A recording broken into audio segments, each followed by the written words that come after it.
Bonjour et bienvenue à cette édition de À télécharger. Je suis votre hôte Dave Richardson et c'est le mardi de Stu ou, comme l'a récemment appelé l'un de nos amis communs, le mardi de la sieste de Stu. D'habitude, il est plutôt du genre à nous faire des compliments, alors je ne comprends pas trop. Pensez-vous qu'il était sérieux ou qu'il voulait juste être comique? C'est vrai qu'il a un sens de l'humour. En effet, on va mettre ça sur le compte de l'humour, Dave. Bon, on ira jeter un coup d'œil sur ses résultats financiers et on verra ensuite s'il peut se permettre de se moquer de nous. Alors, Stu, nous voici de retour en mode vidéo et je vois que vous êtes toujours aussi élégant, votre costume est bien repassé. Il me semble qu'on en a déjà parlé, vous êtes un as du repassage. Vous n'apportez pas vos vêtements chez le nettoyeur. Pour être franc, je fais plutôt l'inverse. Je lave mes chemises chez moi et je les apporte faire repasser et je pense que ça me permet de faire des économies. Et on dit que ça fait aussi durer les chemises plus longtemps. Et voilà, vous avez toujours la valeur en tête. Oui, j'ai cherché sur YouTube des tutoriaux pour repasser mes chemises en 3 minutes et ça ne marche pas du tout. En ce qui me concerne, nous avons déjà établi que je n'ai aucune compétence dans ce domaine. J'opte pour des couleurs plutôt vives aujourd'hui, à l'image de l'hiver printanier que nous connaissons ici à Toronto. On dit qu'il va neiger, mais je ne vois dehors que des nuages blancs et cotonneux sur fond de ciel bleu par la fenêtre de mon bureau. Alors on verra bien si nous avons un hiver un de ces jours. Comme vous dites. Mais les marchés, eux, nous ramènent. En hiver, nous en avons parlé dans les émissions précédentes depuis le début de l'année, presque toutes les données publiées, les données sur l'inflation, les taux d'intérêt à court et à long terme et les décisions de la Réserve fédérale du Canada, la plupart de ces données sont pour ainsi dire chaudes, ce qui a pour effet de refroidir le marché. Dernier exemple en date, nous sommes le 14 février, jour de la Saint-Valentin, mais hier, le 13 février, les chiffres de l'IPC américain étaient publiés et, disons-le, il y avait de quoi s'inquiéter. Les rendements des bons du Trésor à 10 ans ont augmenté, les pronostics des marchés à terme concernant la date à laquelle les banques centrales allaient commencer à abaisser les taux ont été repoussés et révisés à la baisse, et bien sûr, les actions ont connu leur pire journée depuis près d'un an. S'agit-il d'un simple petit accroc sur une route qui, au demeurant, semble tout à fait aller dans la bonne direction, ou devrions-nous prêter un peu plus d'attention? Commençons-nous à voir émerger une nouvelle tendance? Nous sommes attentifs à tout ce qui se passe et il y a toujours des nuances à apporter à toutes les données. Il ne faut pas négliger quelque chose simplement parce que ça ne correspond pas à ce que l'on pense ici et maintenant, mais il ne faut pas non plus introduire quelque chose de tout à fait nouveau dans l'équation, même si ça peut paraître une bonne idée sur le moment. Nous avons tendance à envisager les choses de deux manières. La première est le processus à long terme, et j'en ai souvent parlé. L'inflation atteint son maximum et 12 mois plus tard, les taux d'intérêt atteignent le leur, puis 12 mois plus tard encore, l'ensemble des bénéfices atteint son niveau le plus bas. Et je ne dirais pas qu'il y a quoi que ce soit qui permette d'écarter cette hypothèse. Deuxièmement, lorsque nous voyons le cours d'une action fluctuer à la hausse ou à la baisse suite à une augmentation ou à une diminution à court terme de ses bénéfices et sans que cela n'ait vraiment d'incidence sur les performances à long terme de l'entreprise, les marchés s'adaptent d'une façon ou d'une autre. Ils cherchent à évaluer les choses. Quelque chose va-t-il se produire? Et si oui, quand cela va-t-il se produire? La volatilité des marchés est palpable, c'est la composante quand et non la composante si qui fait l'objet d'une réévaluation. Si l'on y réfléchit bien, l'inflation est en train de baisser et certains signes avant Noël ont indiqué que le travail était peut-être fait. D'autres ont indiqué qu'il nous restait encore un peu de chemin à parcourir. Le président Powell a déclaré dans l'émission 60 Minutes qu'il veut s'assurer de s'approcher du but plutôt que d'agir prématurément. Et les marchés réagissent à l'idée qu'il faudra peut-être attendre un peu plus longtemps avant que les taux d'intérêt ne soient abaissés. Mais il s'agit du résultat sur lequel nous nous concentrons le plus. En ce qui concerne la performance, on voit peut-être les rendements fluctuer. Hier, ils ont augmenté, aujourd'hui, ils sont redescendus. Le taux lui-même semble volatile. Mais la grande différence cette fois-ci, c'est que le coupon est plus élevé. La volatilité des prix n'est pas la même. Si l'obligation à 10 ans était à 1,5% et qu'il y avait une variation de 10 points de base, la variation de prix serait plus importante que dans le cas présent. Dans l'ensemble, nous considérons donc qu'il s'agit simplement d'un mécanisme de tri du marché sur une voie qui nous semble assez familière. En ce qui concerne les actions, l'équation est la même.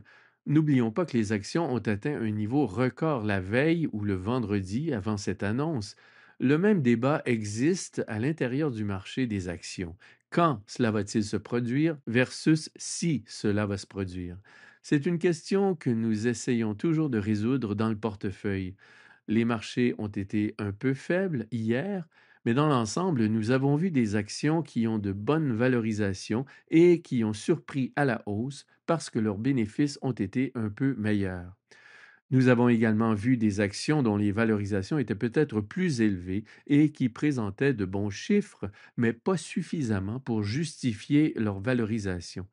Et nous avons vu d'autres sociétés dont les bénéfices devaient être un peu redigérés, ce qui fait partie intégrante d'un portefeuille.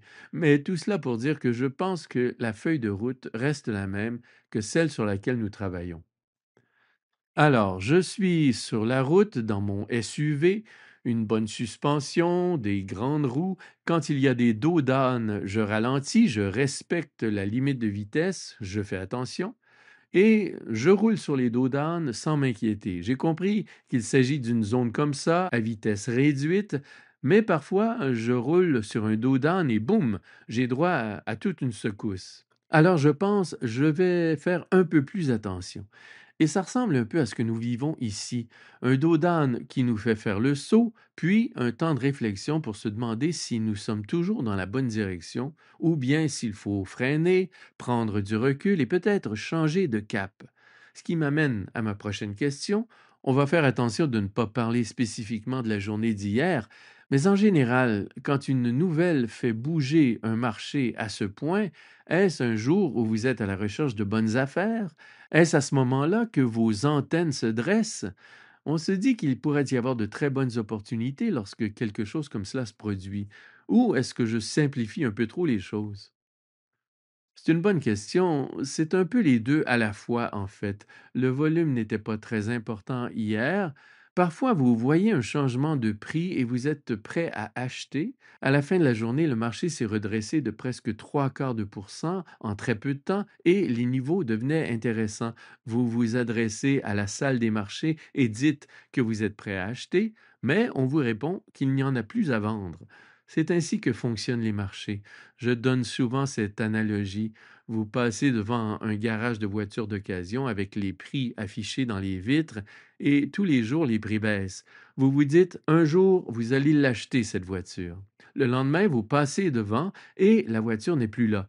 Vous allez les voir et demander d'en voir au moins une autre au même prix et on vous répond qu'il n'y en a plus de disponible. Hier, certains titres avaient atteint des niveaux intéressants. En général, notre terrain de chasse est celui des dividendes plus élevés, de la croissance des dividendes, des entreprises de qualité, des entreprises qui se porteront mieux lorsque l'économie redémarrera. Certaines ont atteint de bons prix hier. On en a même vu dans le secteur technologique des actions aux valorisations élevées et qui ont subi une correction très importante en une journée, avec la possibilité d'acheter à long terme à un meilleur prix. Il n'y a pas de formule toute faite, mais pour moi et l'équipe, tous les jours, les scénarios sont là. Les actions se négocient par rapport à leur scénario de base, leur scénario baissier, leur scénario haussier, et il y a toujours une possibilité d'activité. On ne fait jamais la sieste alors. On ne fait jamais la sieste. Alors, Stu, ça m'amène à vous poser une autre question.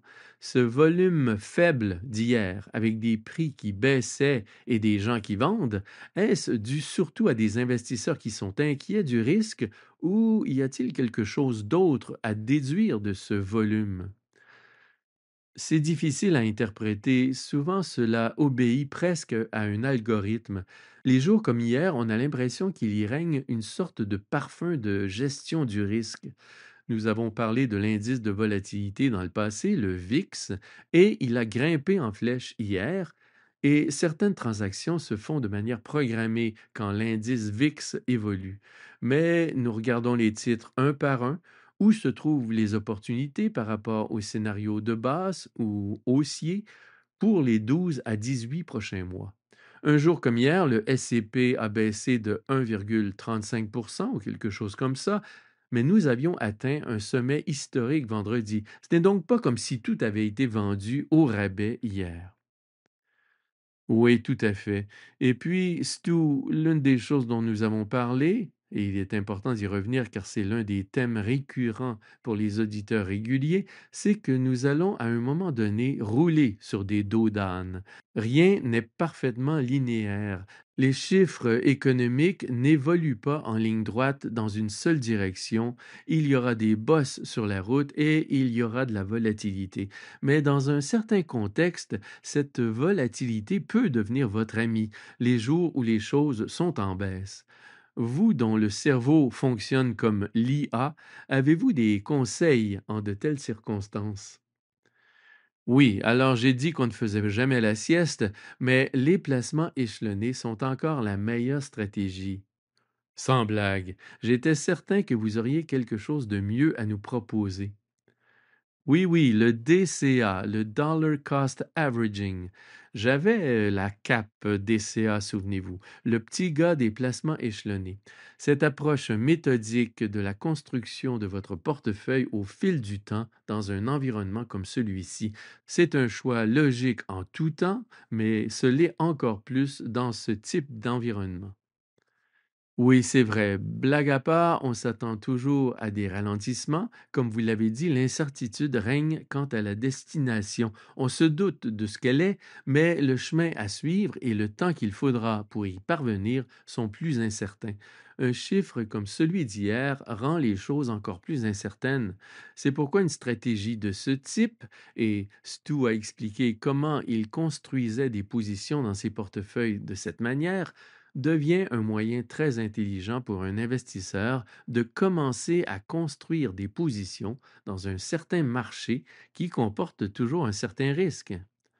Oui, c'est tout à fait exact. Je n'aurais pas pu mieux le dire que vous, Dave. Incroyable. Et vous qui pensiez que je n'écoute pas, ça fait 25 ans que j'écoute tout ce que vous dites. On devrait vous donner une cape DCA. Ah, moi je veux bien, mais je ne veux pas les collants qui vont avec. Je n'ai pas votre silhouette, surtout pas si nous sommes en vidéo.